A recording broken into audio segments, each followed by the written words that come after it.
Vamos lá, pessoal. Nós vamos estudar os crimes reunidos no capítulo da falsidade documental, que são parte dos crimes contra a fé pública, né? Os documentos são objetos que se transformam em coisas que têm fé pública pela vontade do homem.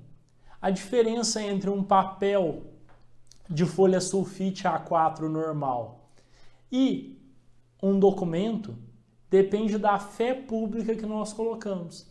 Exige uma forma para nós considerarmos que algo é documento ou não, né? No Brasil nós gostamos muito do reconhecimento de firma, né? Então tem um textinho, uma assinatura e o reconhecimento da firma. Opa, virou documento. Então, documento é algo que é dotado de certa fé por nós, né? Eles gozam de certa fé pública. Nós consideramos que uma folha de papel falando que o imóvel não tem hipoteca é um documento. Nós consideramos que um papel com algumas cláusulas negociais e assinado pelos dois contratantes se torna um instrumento negocial, um instrumento de um negócio jurídico, um documento. Esses documentos, eles são fundamentais para as relações de natureza civil, né? De natureza civil, para que seja possível a circulação de bens, de serviços, nós precisamos dos documentos. Por isso, a falsidade documental vem prevista dentre os crimes contra a fé pública, e o primeiro que nós veremos é falsificação de selo ou sinal público. Agora sim, do artigo 296. Hoje, a administração pública ela mudou muito daquilo que ela era lá em 1940. Então, muitas vezes, quando nós vamos estudar os tipos penais, nós vamos ver que alguns se tornaram muito menos relevantes porque as coisas foram mudando. E hoje, alguns selos, alguns sinais públicos foram deixando de ser utilizados, né? E hoje nós utilizamos documentos digitais, por exemplo. Mas isso não quer dizer que não haja selos públicos, né? Nós temos selos usados pelo cartório, né? Em Minas é um selo bonitinho que brilha lá de reconhecimento de firma. Nós temos um selo público em cima do cigarro, que é autorizado a ser comercializado no Brasil. Quando a gente vai comprar o nosso whiskinho, a vodka, né? Os destilados, eles têm um selinho lá em cima, então nós ainda temos esse uso. Vamos dar uma olhada então nesse tipo penal. Falsificar, aqui percebam que é a mesma forma da moeda falsa. Falsificar, ou seja, tornar algo não verdadeiro por meio da sua fabricação. O sujeito monta um selo novo, faz um selo, né? Ou ele altera, ele pega um selo e transforma em um selo de outro valor, por exemplo, apagando a tinta, imprimindo por cima. E aí, quais são os objetos materiais desse crime? Selo público destinado a autenticar atos oficiais da União, do Estado, do município. A Justiça Federal tem um selo prata, né? Se algum servidor da Justiça Federal pedir uma certidão de tempo de serviço, vem um papel moeda com um selo prata. Aquele selo prata com brasão da União é um selo para autenticar um documento da União. 2.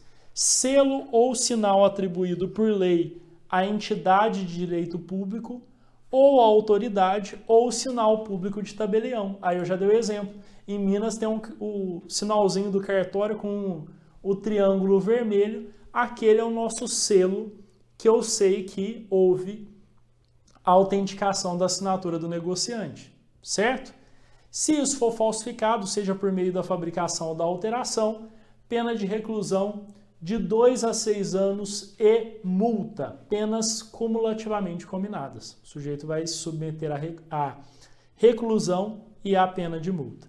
O parágrafo 1º tem as formas equiparadas, ou seja, incorre na mesma pena quem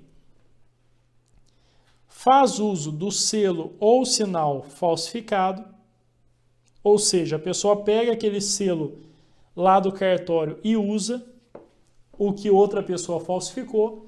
2. Quem utiliza indevidamente o selo ou sinal verdadeiro em prejuízo de outrem ou em proveito próprio ou alheio. A pessoa pega o selo do cartório, ele é verdadeiro, só que ela usa para fins impróprios.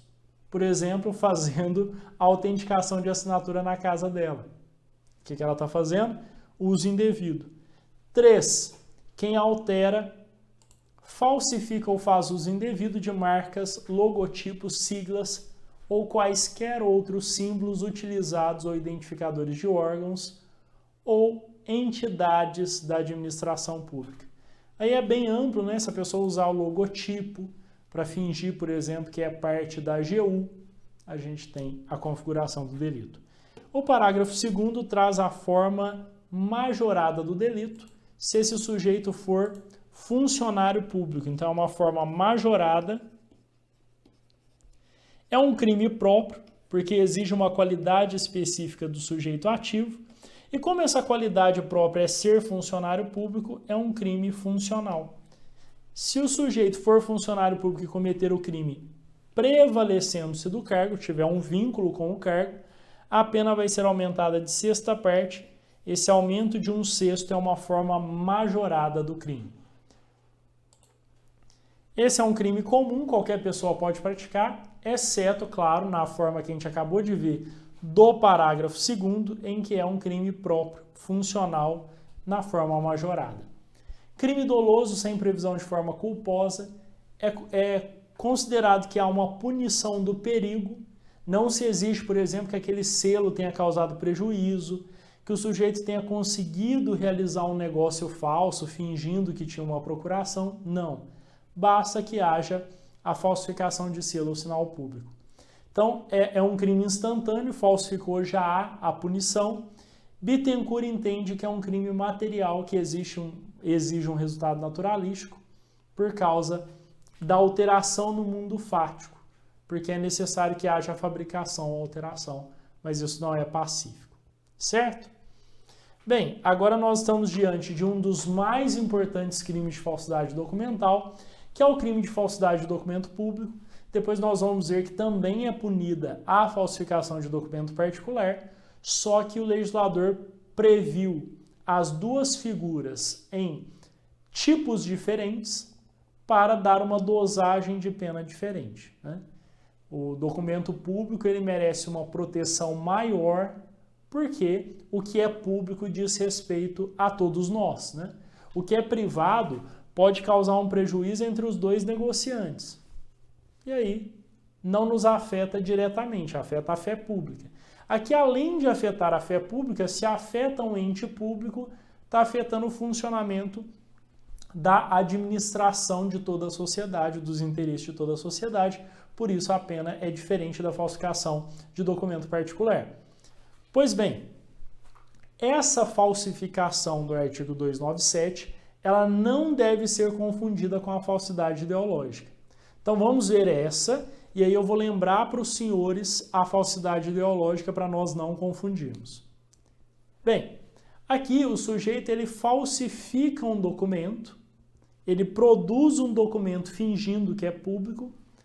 Por exemplo, ele redige uma certidão de objeto e pé na casa dele e imita a assinatura do diretor de Secretaria da Justiça Federal de Tuiutaba. O que ele fez? Ele produziu um documento que não é verdadeiro. Ele falsificou um documento. Por quê? Porque aquela assinatura não é verdadeira. O documento todo foi falsificado de forma falsa. Entenderam? Então nós temos uma falsidade, que é a do artigo 297, que nós chamamos de material. A matéria foi falsificada. Ah, professor, mas a gente só vai ter a falsidade material se for um documento físico? Não. É que quando surgiu a diferença entre falsidade material e ideológica, nós não tínhamos documentos digitais. Mas eu entendo, junto com vários doutrinadores, que nós podemos usar os antigos tipos penais para vários crimes de hoje que são chamados crimes digitais. Ainda que haja formas novas de cometer o crime e o legislador precisou se adaptar, por exemplo, o crime de invasão de dispositivo informático alheio, muitas condutas que eram punidas na forma antiga continuam sendo punidas se nós transferirmos para o meio digital. Documento eletrônico. Hoje, eu não assino sentenças na mão. Quando eu entrei na Justiça Estadual, era muito comum eu assinar as sentenças, decisões e despachos. Hoje é uma assinatura digital, Eu estou dando exemplo só para ilustrar. Então, a assinatura digital, ela forma um documento digital, sem problema nenhum. Se um sujeito é um hacker e consegue inserir a certificação digital, imitando o certificado digital da Justiça, o que eu nem sei se é possível, mas vamos supor que o hacker consiga, o que ele conseguiu fazer? Uma falsidade material de um documento público. Um outro exemplo, nós temos a nossa certidão de quitação eleitoral. Hoje a certidão de quitação eleitoral sai lá do site do TSE. E aí ele sai simplesmente uma folha, digital, uma página digital, com um número para certificar. Vamos supor que um hacker consiga fabricar isso. O que ele fez? Falsidade material, falsidade do 297. Agora, a falsidade ideológica é uma falsidade diversa. Na falsidade ideológica, o documento ele é verdadeiro, o papel é verdadeiro, a assinatura é verdadeira, mas o conteúdo é falso. Por exemplo, o diretor do cartório, o diretor da secretaria, ele quer fabricar uma certidão de objeto e pé para uma tia dele, para dizer que ela tem um processo determinado na justiça, mas ela não tem.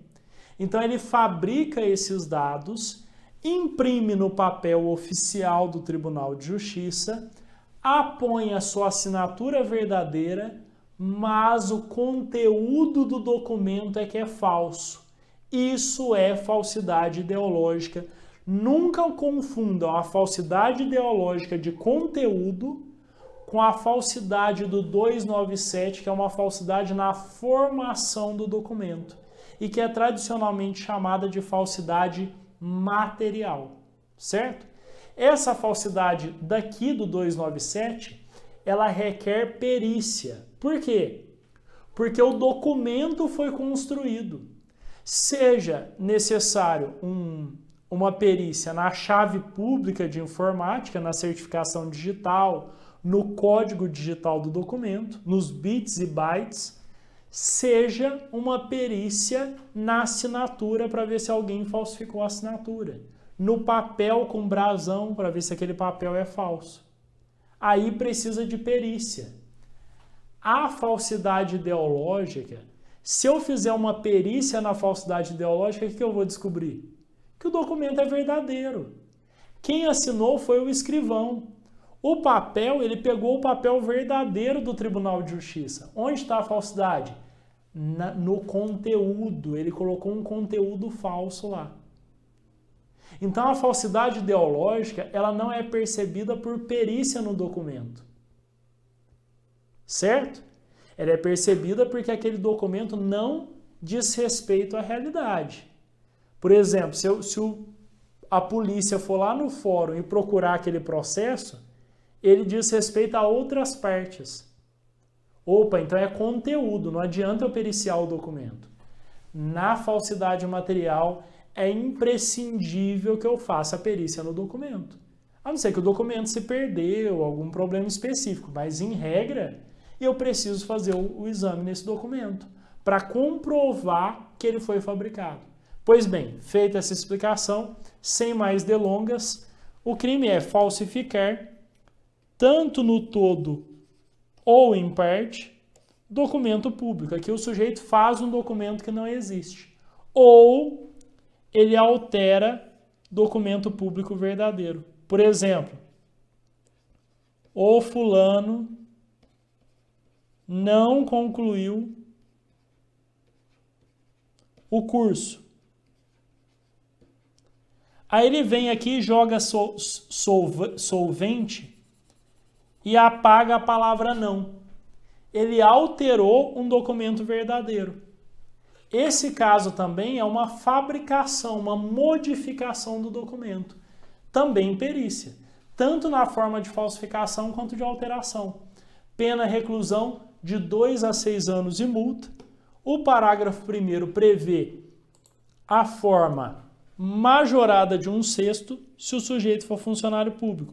Nós temos a causa de aumento de pena de 1/6 a ser aplicada na terceira fase da dosimetria, se ele for funcionário público e prevalecer-se do cargo para esse crime. Atenção, nessa modalidade majorada, o crime é funcional e é próprio porque exige qualidade específica do sujeito ativo. O parágrafo 2º, e atenção, as bancas de concurso adoram isso. Então aqui, atenção. Quando você lê lá na prova, você fala, professor, documento emanado de atividade para estatal, cheque, título ao portador, título transmissível por endosso, ação lá do Banco do Brasil, ação da Petrobras, livro mercantil, testamento particular. Professor, isso é tudo documento particular, isso não é documento público. Eu aprendi na aula do professor Paulo Souza. Para a finalidade da configuração do falsum, ou seja, do crime de falsificação de documento, nós consideraremos todos esses documentos como documentos públicos. Atenção para isso. Caiu na prova um desses documentos, não se confundam. A característica de direito civil de eles serem documentos com característica particular não se comunica ao direito penal, que prevê que esses crimes são equiparados a... que esses documentos, são equiparados a documento público e assim configuram o crime do artigo 297. Certo? Bem, o parágrafo 3º traz algumas modalidades equiparadas que também é comum bancas de concursos cobrarem, porque não nos parece falsificação de documento público. Vamos dar uma olhada. É falsificação de documento público na forma equiparada quem insere ou faz inserir. Então aqui nós temos formas equiparadas porque é a mesma pena. Quem insere na folha de pagamento ou outro documento destinado a fazer prova perante a Previdência Social, algum documento que o empregador tenha que levar lá para o INSS, pessoa que não possua a qualidade de segurado obrigatório. Ele coloca lá no documento para o INSS a mãe dele para depois a mãe aposentar. 2. Insere na carteira de trabalho, na CTPS, do empregado ou em documento que deva produzir efeito perante a Previdência Social ou outro documento para apresentar para o INSS, declaração falsa ou diversa da que deveria ter sido escrita. Então ele insere uma declaração falsa na carteira de trabalho. E isso é falsificação de documento público. Atenção, porque isso na hora da prova pode parecer, não vai parecer porque os senhores estão prestando atenção na aula, mas poderia parecer crime contra a organização do trabalho, poderia parecer falsificação de documento particular, não. Inserir dados falsos na carteira de trabalho é falsificação de documento público. 3. Em documento contábil ou qualquer outro documento relacionado com as obrigações da empresa perante a Previdência, aqui é documento para apresentar para o INSS, mas da parte contábil. Aí ele coloca alguma declaração falsa ou diversa da que deveria ter constado. Bem, o parágrafo 4º também prevê forma equiparada. Quem omite, nos documentos mencionados no parágrafo 3º, nome do seu segurado e seus dados pessoais, a remuneração, a vigência do contrato de trabalho ou de prestação de serviço. Então, mandou o documento e não colocou quem deveria estar lá, omitiu, por exemplo, fingiu que não tinha empregado. Não tem empregado aqui, essa sorveteria sou só eu e minha esposa que tomamos conta e meus filhos.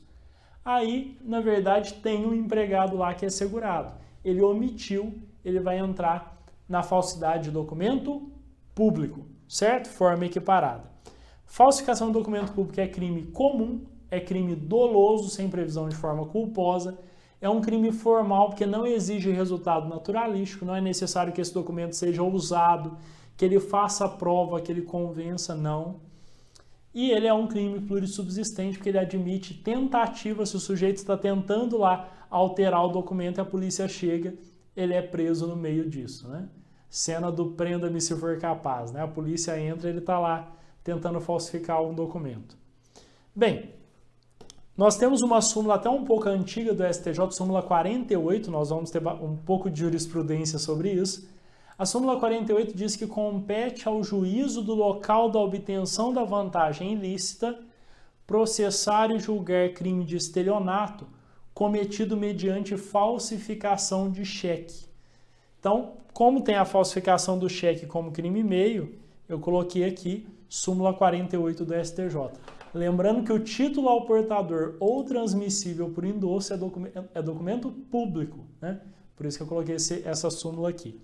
Súmula 62 do STJ já diz que compete à Justiça Estadual processar e julgar o crime de falsa anotação na carteira de trabalho e previdência social atribuído à empresa privada. Súmula 62 do STJ, lembrando que colocar dados falsos na carteira de trabalho é crime de falsificação de documento público na forma equiparada. Mais uma súmula. Súmula 104 do STJ compete à Justiça Estadual o processo e julgamento dos crimes de falsificação e uso de documento falso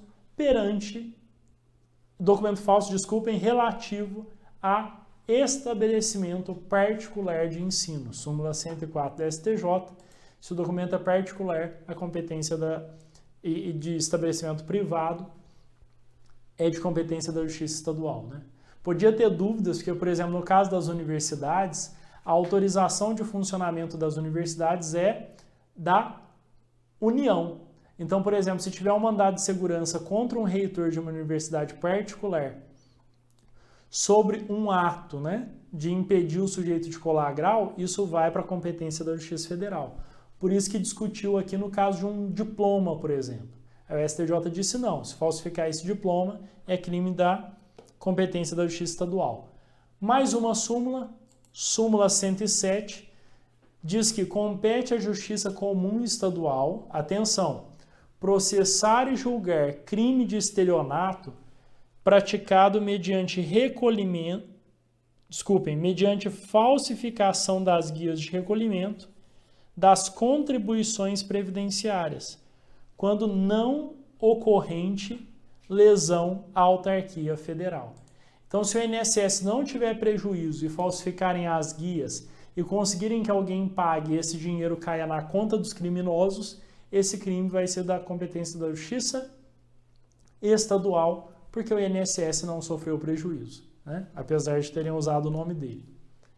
Tem minhas dúvidas se eu concordo, mas é a súmula, né? Não importa se eu concordo. Vamos lá? Precedente do STJ. Na linha da jurisprudência dessa corte, os tipos penais de falsidade ideológica e falsidade documental consumam-se no momento da falsificação, sendo irrelevante o local do resultado. É um tema tanto importante para nós quanto para o processo penal. A consumação ela é instantânea, fabricou, o crime se consumou, não importa se o documento ficou lá na gaveta, não está em flagrante, porque já houve o crime, consumou já. E a segunda importância é para o processo penal, que o local de consumação é o local em que o documento foi fabricado, certo? Mais uma vez, aí sobre competência, a STJ, esse caso aqui era um caso que envolvia um documento de junta comercial. E junta comercial, eu tenho que lembrar para os senhores rapidamente. A junta comercial, ela é do Estado. Cada Estado tem a sua junta comercial de Minas, né? Só que as normas vêm de um ente federal. E essa é a questão, né? As normas vêm do ente federal, mas a administração das juntas é estadual. Aí a gente entra na discussão, né? Quais os assuntos são da competência federal e quais da estadual, e aí entra na questão do crime. E se o sujeito falsificar um documento que saia da Junta Comercial de Minas Gerais? Bem, disse aí o STJ, as juntas comerciais estão subordinadas administrativamente ao seu Estado e tecnicamente ao Departamento Nacional de Registro do Comércio, o DNRC. Entretanto, não houve ofensa naquele caso a bens, serviços ou interesse da União, só a junta comercial. Desse modo, a competência é da Justiça Estadual em regra. Certo? Eu não vou entrar muito no tema de junta comercial, senão a gente sai aqui da nossa aula, né? Sai do penal. Vamos lá. A falsificação do respectivo documento público, título de eleitor, tinha fins eleitorais e assim trata-se de crime previsto no Código Eleitoral, artigos 348 e 353 do Código, assim, competência da Justiça Eleitoral. Agora nós vamos tratar, e eu já tinha dito para os senhores, que assim como há o crime de falsificação de documento público, no artigo 297, o 298 vai tratar do crime de falsificação de documento particular. Vamos dar uma olhada? O tipo penal é bem parecido, só que agora a gente vai tratar de um documento que é particular. Por exemplo, uma procuração. Pode ser o meu contrato de aluguel. Qualquer documento particular que não tenha sido equiparado a documento público como o testamento, que nós vimos. Vamos lá. Falsificar, no todo ou em parte, documento particular. Então eu vou lá e construo um documento e falsifico a assinatura do locador, ou eu altero o documento verdadeiro, onde estava escrito que eu vou pagar R$100, que o inquilino vai pagar R$100, eu ponho um zero a mais, falso. Documento particular verdadeiro. Reclusão de 1 a 5 anos e multa, a pena é menor do que do documento público, por causa da relevância, né, dos interesses públicos acima dos particulares para, né, a hierarquia aí do direito penal, da gravidade das ofensas ao bem jurídico tutelado. E lembrando, essa também é uma falsidade material e assim é uma falsificação que exige uma perícia naquele documento para mostrar que ele é falso. E lembrando ainda que eu entendo plenamente possível, junto com grandes doutrinadores, que o documento pode ser digital, como é tão comum hoje, pode ter sido assinado, inclusive, digitalmente. Houve uma equiparação no parágrafo único, dizendo que para fins do disposto no caput, equipara-se a documento particular, atenção para a prova, o cartão de crédito ou débito.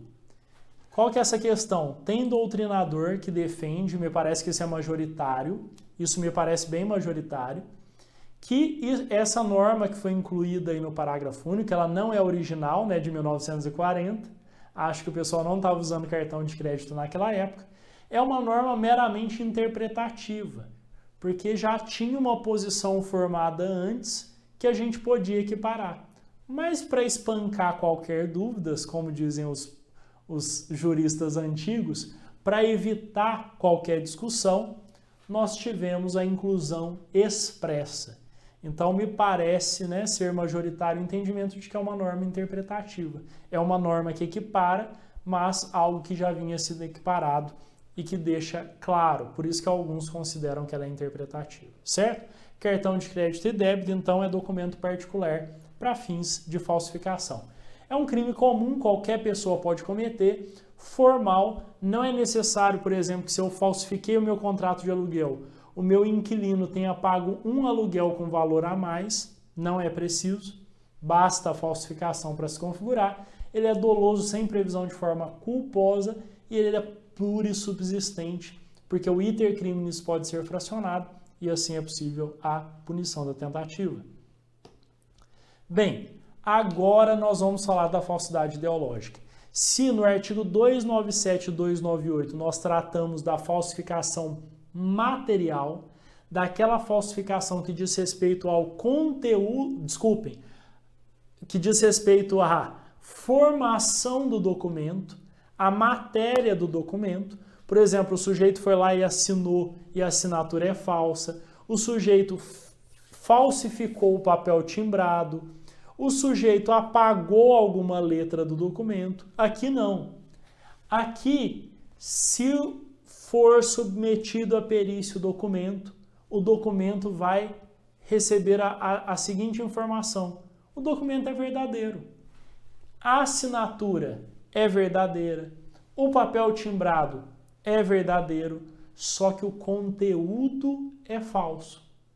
Por exemplo, quando eu ainda era estagiário do Ministério Público Federal, nós pegamos um caso em que foi contratada a canalização de um rio. O engenheiro da prefeitura foi lá no final das obras, mediu a canalização e a canalização foi certificada com ele como feita, eu não lembro a metragem, mas vou inventar aqui só o número, fingiu que foram 3 quilômetros de canalização no documento. Esse documento foi juntado ao procedimento administrativo e a empresa foi paga. Feita a investigação, descobrimos que ele havia inserido informação falsa em um documento público para fins de favorecer a empresa para que ela recebesse o valor todo da obra, apesar de ter feito metade. Como que a gente descobre a falsidade ideológica, então? Foram os técnicos até o local, foi a perícia, e mediu não para ver o documento, para olhar a obra. E aí olharam a obra e viram que ao invés de ter 3 quilômetros de canalização do rio, tinha 1,5 quilômetro. Opa! O documento não condiz com a realidade. Ah, professor, preciso levar o documento para o perito? Não. O papel timbrado da prefeitura era verdadeiro. A assinatura do engenheiro da prefeitura era verdadeira. O problema estava no conteúdo. Então nunca confundam falsidade material 297 e 298 com a falsidade ideológica do 299 que nós vamos ver agora. Bem, a falsidade ideológica está no 299, nós vamos ver agora o tipo penal. O tipo penal é omitir em documento público ou particular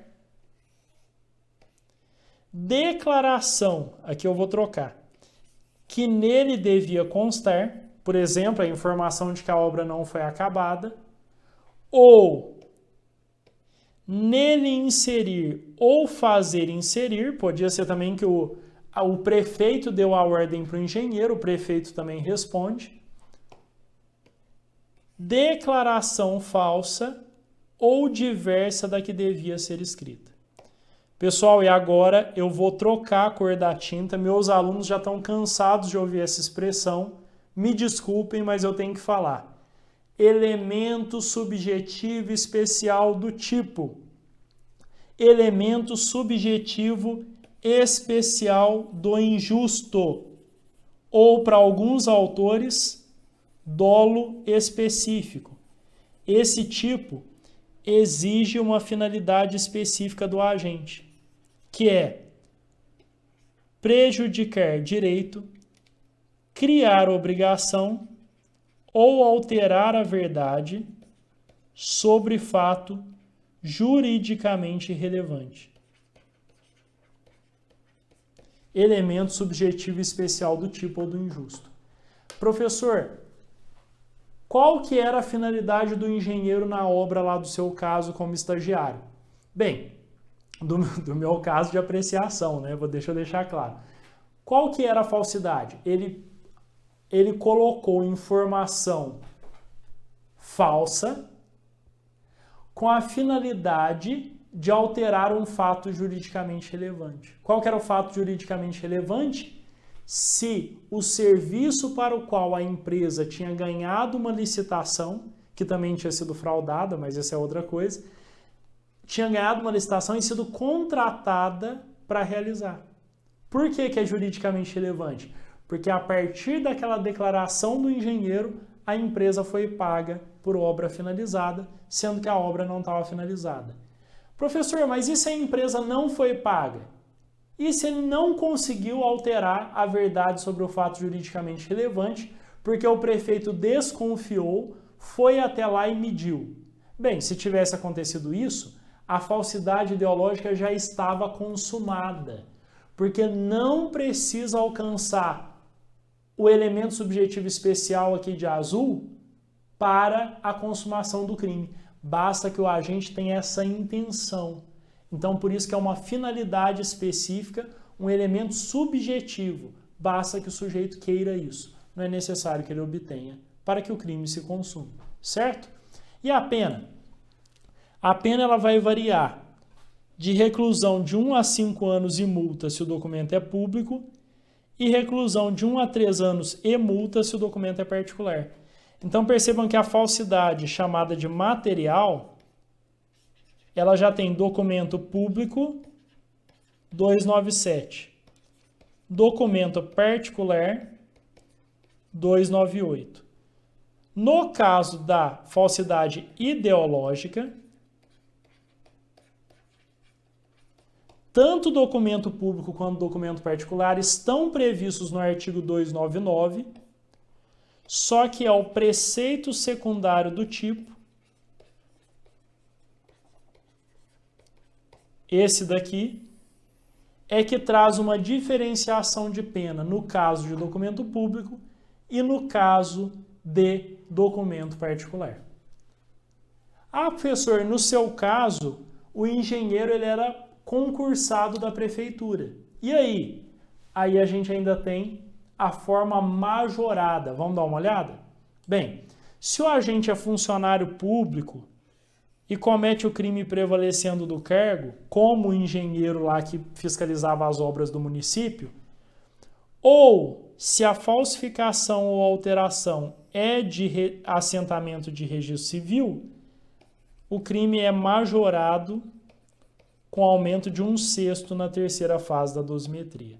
Atenção, a primeira parte do crime é um crime próprio funcional, a primeira hipótese. Funcionário e comete o crime prevalecendo-se do cargo. A segunda parte é o objeto, que é o registro civil, que torna o crime majorado com a pena aumentada de 1/6, certo? Então, essa é uma diferença muito importante aí para a causa de aumento de pena no caso da falsidade ideológica do 299. A falsidade ideológica é um crime comum, é um crime doloso, é um crime formal, porque não exige aquele resultado consistente no elemento subjetivo especial do tipo, mesmo que aquela declaração do engenheiro não fosse de confiança e ninguém levasse a sério, já teria o crime, e o crime é plurissubsistente, sendo admissível a tentativa. Eu já fiz a comparação, vamos olhar rapidamente. A falsidade material, vale lembrar, tem no 298 também. No 298 é documento particular. Eu trouxe só o 297 para a gente só comparar. No 297, o sujeito falsifica no todo ou em parte ou altera o documento verdadeiro. Na falsidade ideológica, ele omite alguma informação ou insere ou faz inserir declaração falsa. Aqui é uma falsidade de conteúdo. Certo? Aqui é uma falsidade relativa à própria formação do documento no sentido da materialização do documento. É só tá difícil usar esse termo hoje, porque hoje o documento pode ser digital, né? Mas pode ser uma matéria digital, né? Os bytes, né? Também não vejo problema da sua configuração, certo? Agora nós vamos para o crime de falso reconhecimento de firma ou letra. Essa é uma falsidade específica relativa à autenticidade do documento, certo? Eu já dei o exemplo do selo e já falei que o selo do tabelião configura um crime diferente. Se o sujeito falsificar o selo. Agora, se o tabelião, lá no exercício das funções dele, reconhece como verdadeira a firma, só que a firma não é, aí nós já temos um crime específico. Esse crime, ele é cometido no exercício de função pública. Então, quando eu dei o exemplo do selo do tabelião usado por um particular em outro tipo penal, não confunda. Quando eu estava falando de falsificação de selo, eu estava falando de alguém fazer o selo ou pegar o selo do tabelião, quando ele olhou para o lado, pegou o selo, colocou na bolsa e usou esse selo. Aí é o crime de falsificação de selo. Aqui, o tabelião, o seu funcionário, o seu escrevente de cartório extrajudicial, reconhece como verdadeiro uma assinatura que não é. Entenderam a diferença? Vamos lá? Então, artigo 300 é o tipo do falso reconhecimento de firma ou letra.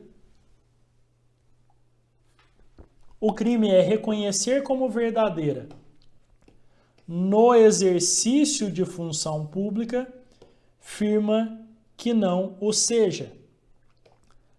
A pena é de reclusão de 1 a 5 anos e multa se o documento é público e 1 a 13 multa se for particular. Então aqui a diferenciação também é feita no preceito secundário do tipo, prevendo penas diferentes no caso de documento público e no caso de documento particular, né? Se for o reconhecimento de firma lá no documento de transferência de veículo, aí nós temos a pena maior. Se for um contrato de aluguel, a pena menor. Certo? É um crime próprio, porque é necessário que o sujeito esteja no exercício de uma função pública, tabelião, o escrevente extrajudicial, o escrivão. Crime doloso, não tem forma culposa. Ah, foi sem querer, ele errou. Aí é uma responsabilidade administrativa e civil. Plurissubsistente, sendo possível a punição pela tentativa, na hora que o escrevente está fazendo a coisa errada, o titular do cartório, o titular do registro, chega e dá um grito. Forma tentada. Crime de forma livre, só o NUT que é contra, que o NUT entende que tem uma forma vinculada de cometer o crime segundo as normas cartorárias. As normas de serviço extrajudicial, sendo mais específico. Bem, agora nós vamos passar para uma forma de falsidade ideológica aqui no caput, mas que ela é específica, porque é uma certidão para alguém conseguir um cargo público. Então, um estagiário, eu fico dando exemplo comigo, né? Mas posso dar, né? Os senhores entendem que é só exemplo, né? Imagina se pega o trecho, né? Um estagiário meu pede para dar uma certidão de que fez estágio por 3 anos para ele prestar um concurso de procuradoria que exige que se satisfaz com a atividade jurídica do estagiário. E aí eu dou para ele uma certidão de 3 anos, só que na verdade ele fez 1 ano de estágio. Essa falsidade ideológica ela é específica porque ela tem a finalidade de alguém obter um cargo público. Vamos dar uma olhada? Então é um tipo especial em relação ao 299. O artigo 301 em relação. Pessoal, é difícil escrever uma coisa e falar outra. Já perceberam, né? Em relação ao 299. Vamos ver? Atestar ou certificar falsamente. Atenção. Em razão de função pública, só que esse, além dele ser especial com relação ao fim, ele também é um crime próprio. O 299 não é. Fato ou circunstância que habilite alguém a obter cargo público, isenção de ônus ou de serviço de caráter público ou qualquer outra vantagem. Aqui nós temos a figura do servidor público dando a certidão e com uma finalidade específica, por isso que o tipo ele é especial em relação ao artigo 299. Ah, professor, o funcionário público pode praticar o 299? Sim, o meu exemplo do engenheiro da prefeitura foi 299. Foi condenado pelo 299, foi denunciado pelo 299 e eu até hoje acredito que é 299. Aqui, por exemplo, o meu exemplo do estagiário. Detenção de 2 meses a 1 ano, a pena é menor, percebam? Porque aqui é uma coisa menos grave, né? Não deixa de ser grave, mas é menos grave do que aquela falsidade do 299. Bem, o parágrafo 1º já não é uma modalidade ideológica. O nome do crime lá em cima é o nome do caput. O nome do parágrafo 1º a gente tem que chamar de falsidade material.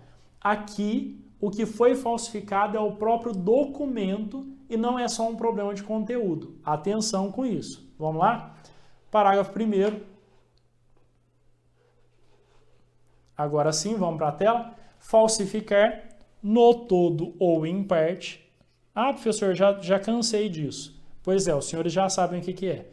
Ou alterar atestado ou certidão, ou alterar o teor de certidão ou de atestado para prova de fato ou circunstância que habilite alguém a obter cargo público, isenção de ônus ou serviço de caráter público ou qualquer outra vantagem.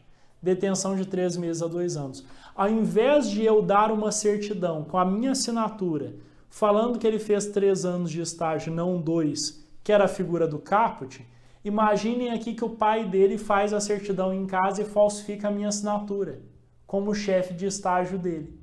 Se o pai dele faz isso, o pai dele falsificou a minha assinatura. É uma falsidade material. A falsidade material dessa certidão para conseguir um cargo público é a figura do parágrafo 1º. O parágrafo 2º prevê o chamado crime mercenário. A finalidade específica do agente faz com que seja aplicada também a multa de forma cumulativa. Bem, o crime é próprio na forma do caput, mas ele é comum na forma do parágrafo 1º. Doloso, sem previsão de forma culposa, crime de forma livre e plurissubsistente, porque é punível na forma tentada, é possível fracional intercrimes.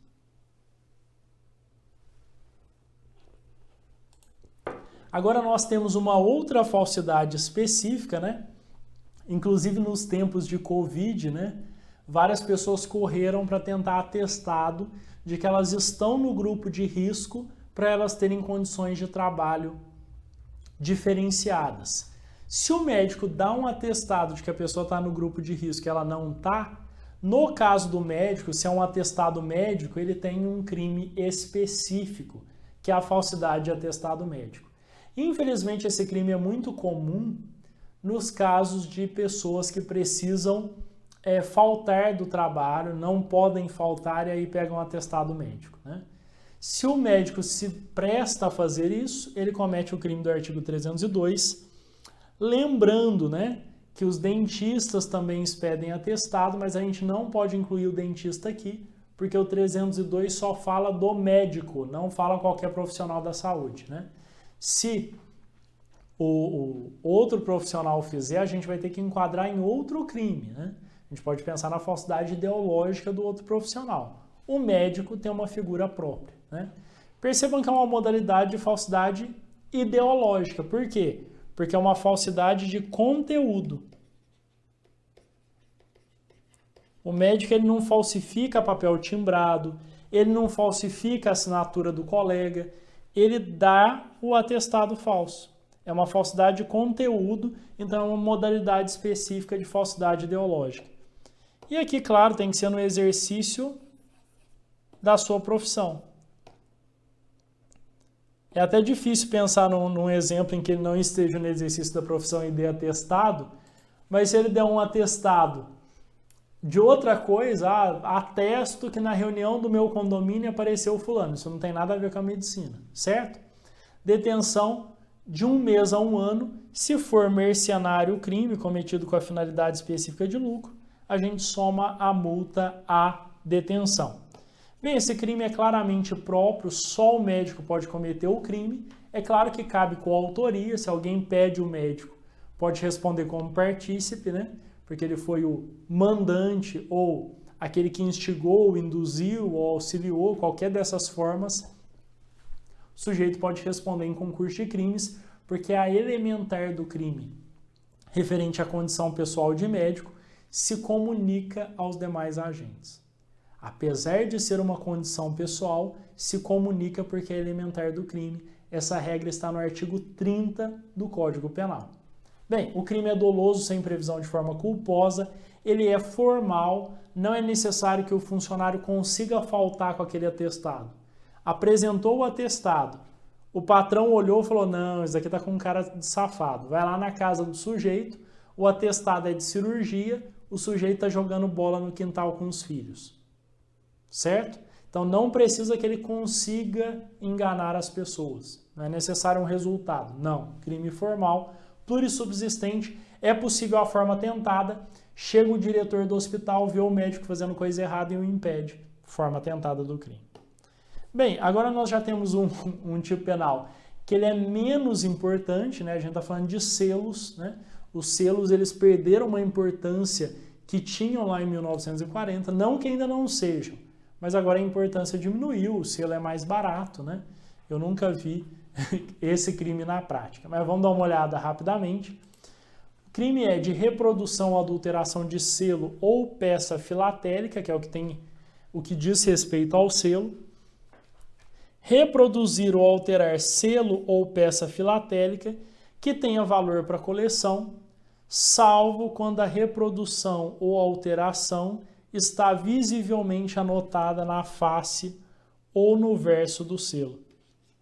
Então, por exemplo, o selo está lá, reprodução.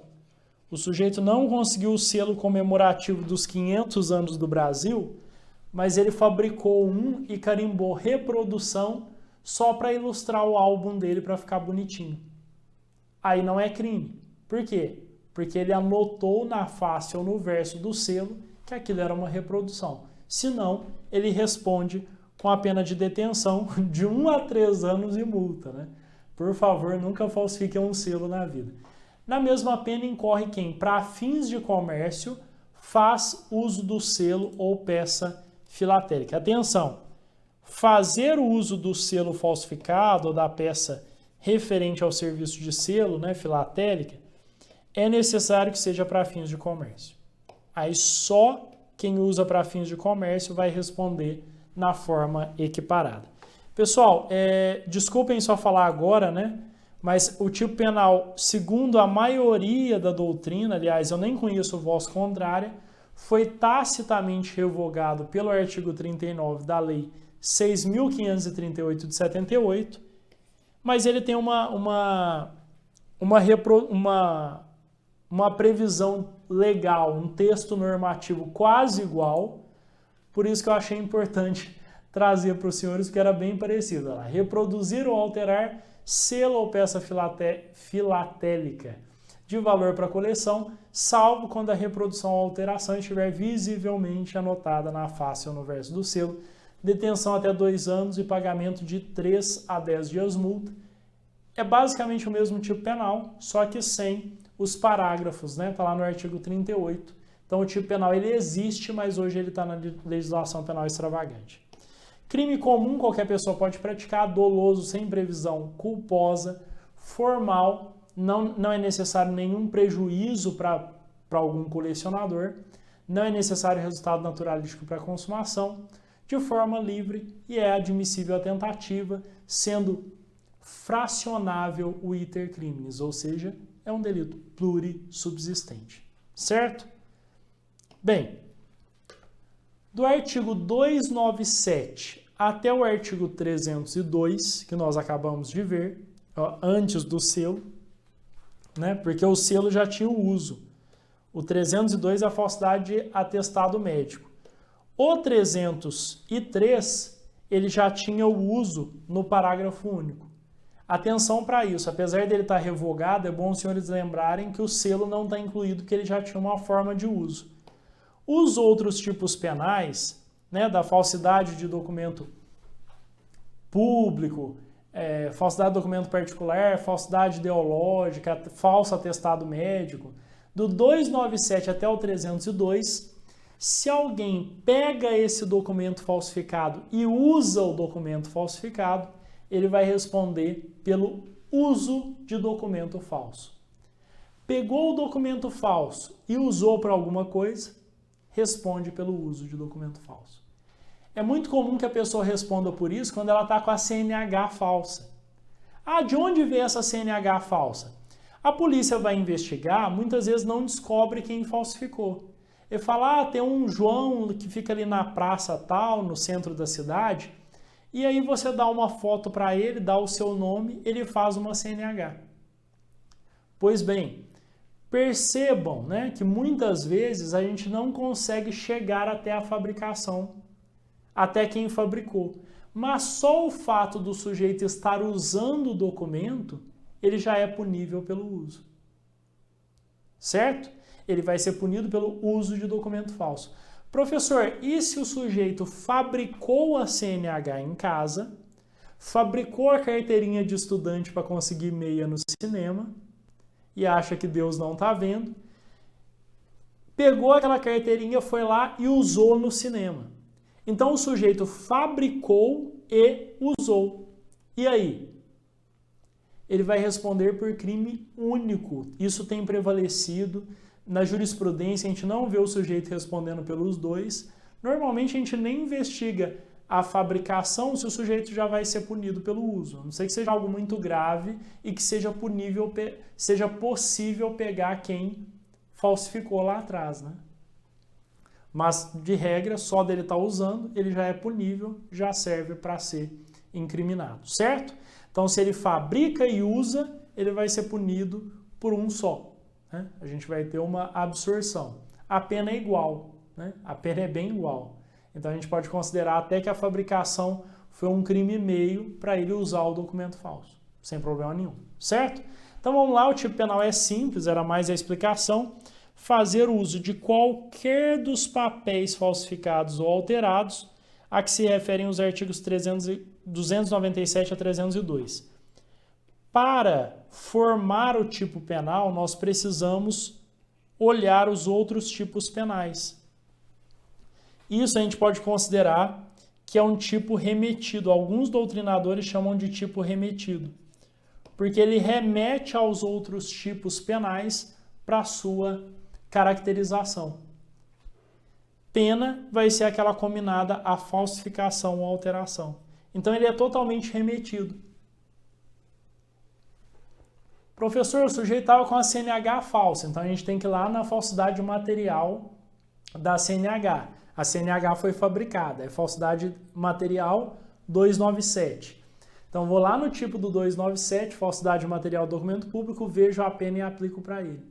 Então eu olho o 297 tanto para a tipificação, para ver se tipificou o crime, quanto para a pena. Por isso que é considerado um tipo remetido. É um crime comum, qualquer pessoa pode praticar, pode ir lá na praça encomendar a sua CNH para sair usando documento falso e responder criminalmente. Crime doloso sem previsão de forma culposa, crime formal sem necessidade de um resultado naturalístico para sua consumação, é um crime de forma livre, né?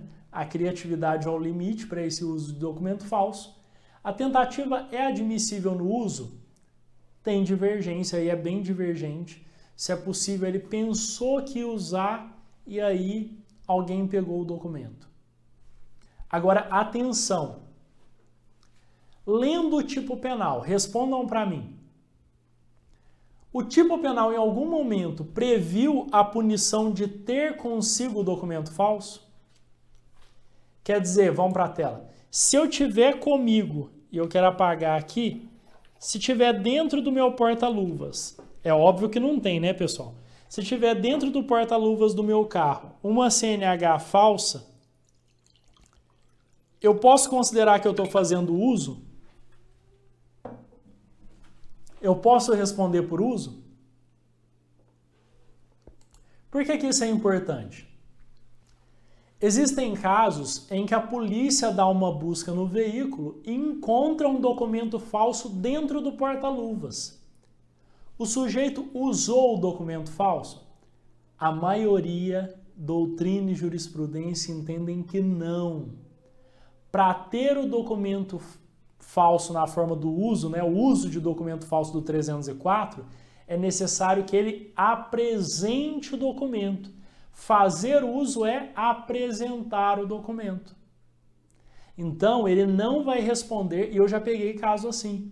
Já peguei um caso em que a polícia desconfiou, parou o caminhoneiro, abriu o porta-luvas, pegou uma nota fiscal falsa lá dentro, mas ele não fez uso.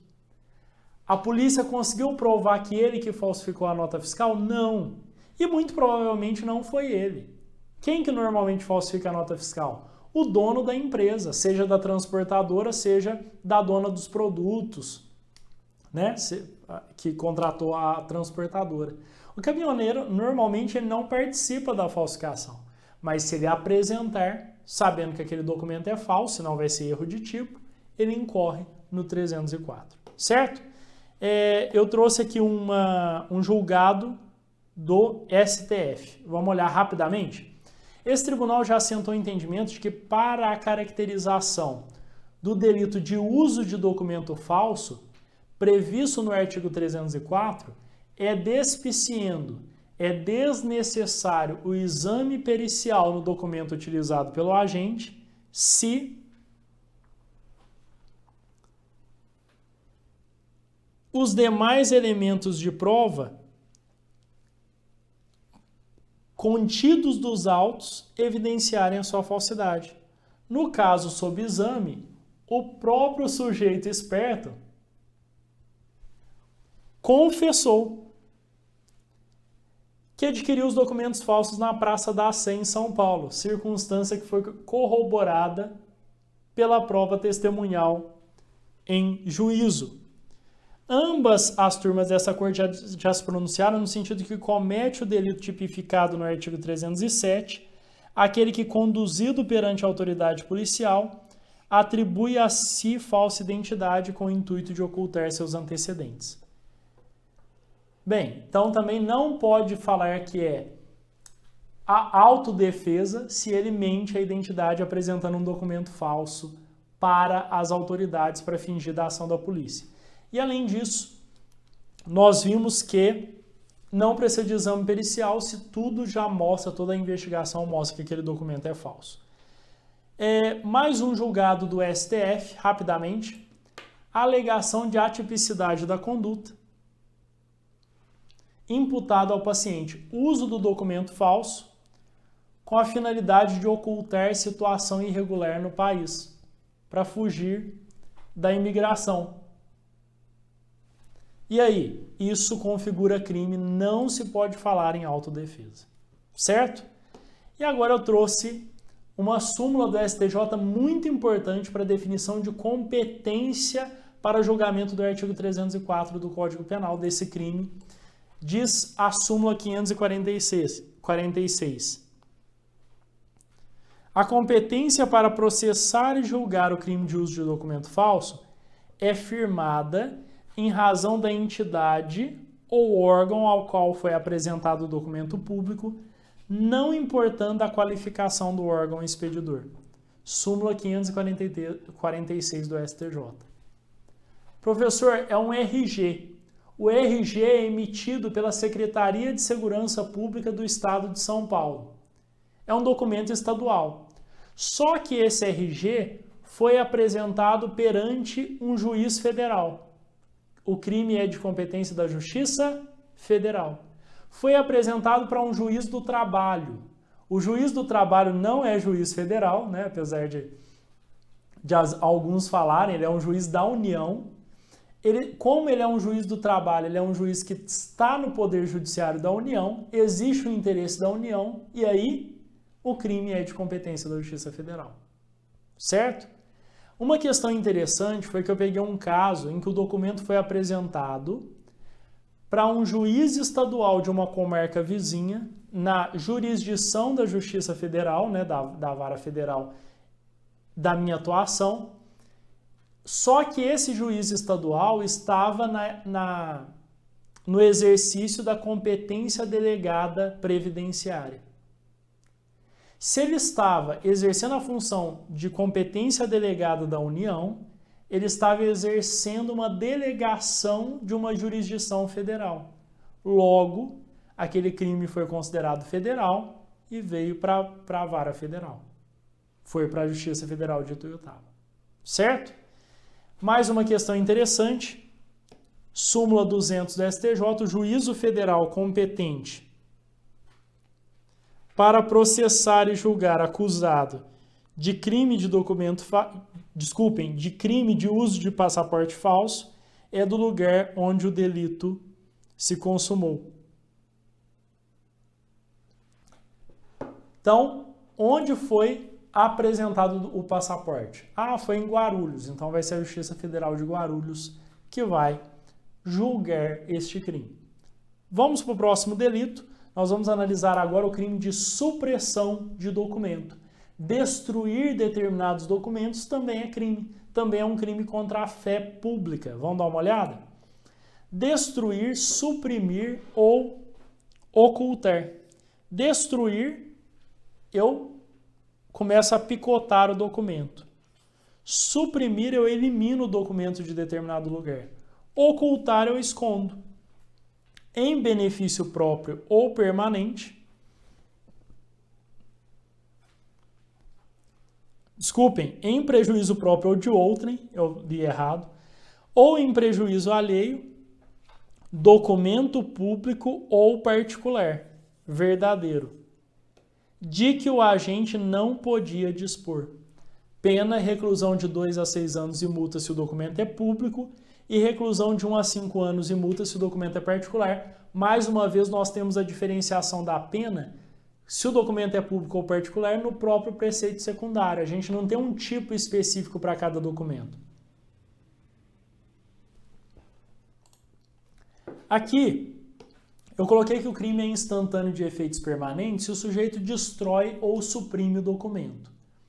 Na forma de ocultar, atenção, prevalece, a meu ver, que o crime é permanente. Porque enquanto eu estou escondendo o documento, está aqui escondido, enquanto ele estiver aqui escondido, o crime está se consumando.